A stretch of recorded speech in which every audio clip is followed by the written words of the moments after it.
પૂછ્યું આટલું બધું એની ઉપર ભગવાનની કૃપાનું કારણ શું? ભગવાન એટલે તો એ ભગવાન કહેવાય છે કે જે પોતાને મારવા આવે છે એને ભગવાન પહેલો ઉદ્ધાર કરે.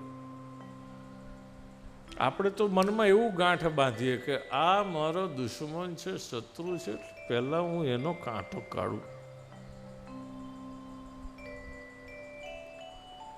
કૃષ્ણમાં ને બલદાઉ દાઉભૈયાની અંદર જો તફાવત કંઈ હોય તો આટલોક જ છે. દાઉભૈયા માને છે કે ગુનેગારને સજા કરવાથી, દંડ કરવાથી ગુના ખતમ થઈ જશે, જ્યારે કૃષ્ણનું માનવું એ અલગ છે.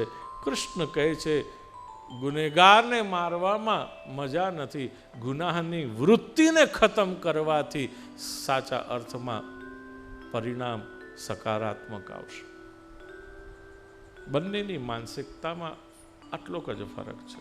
એક ગુનેગારને મારવામાં સમજે છે અને એક ગુનાહની વૃત્તિને મારવામાં સમજે છે. અને જીવનમાં માણસે સુખી થવું હોય તો કોઈ સારા સદગુરુનો આશ્રય કરવો કે જેથી કરીને એ આપણી વૃત્તિ ઉપર પોતાનો કબજો રાખે, કે જેથી કરીને આપણી વૃત્તિમાં એવા વિચાર કે ઈચ્છા જ પેદા ન થાય કે જે અનર્થકારી હોય, ભગવાનની ઈચ્છાથી વિરુદ્ધ હોય.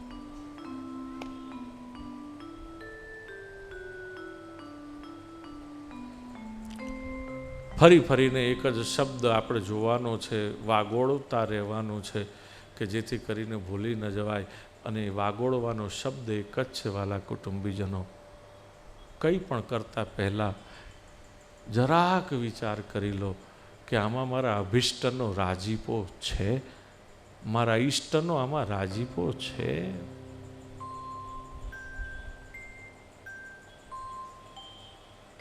સાચી વાત છે સંતો? કેવલ એક જ વાત,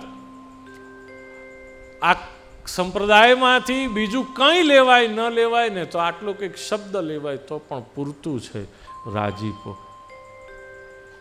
મારો વાલો આનાથી રાજી થશે, એનો રાજીપો મને મળશે.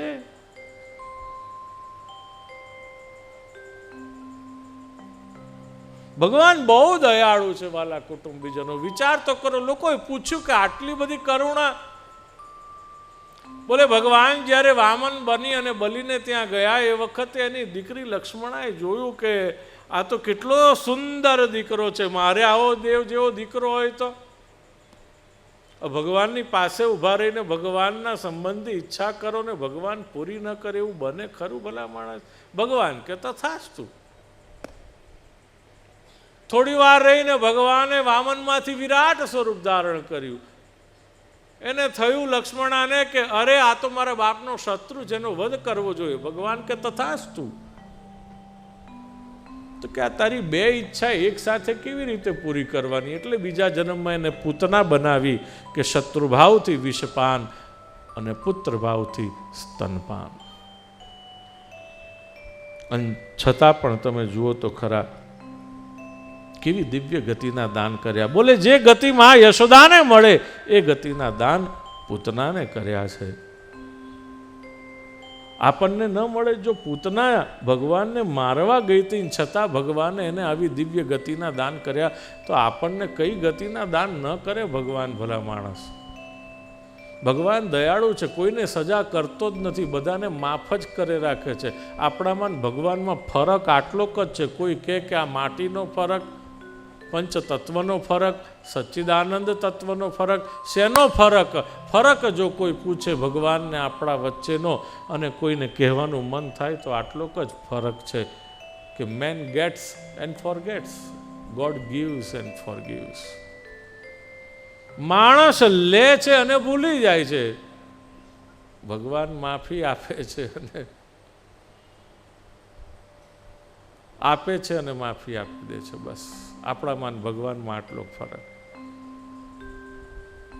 આપે છે ને સાથે માફી. આપવું છે ને એ બહુ મોટી વસ્તુ છે. જીવનમાં બે જ પ્રકારના લોકો અસ્તિત્વ ધરાવે છે. One is a giver and the another one is taker. આપણે કોણ છીએ? લેનાર છીએ કે દેનાર છીએ? ભગવાન દાતા છે, એ આપ્યા જ કરે છે. ગુરુ એ દાતા છે, સદગુરુ દાતા છે, એ આપ્યા જ કરે. અને આપણે બધા લીધા જ કરીએ છીએ.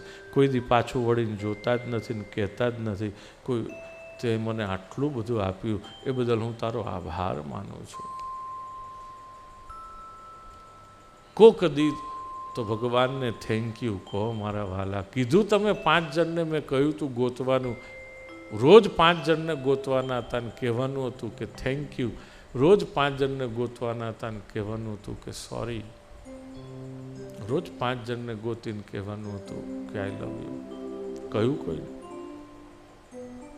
2 વસ્તુથી દુનિયા ચાલે છે, એક અપેક્ષા અને એક અર્થઘટન. એક્સપેક્ટેશન એન્ડ ઇન્ટરપ્રિટેશન, આ 2થી દુનિયા ચાલે છે.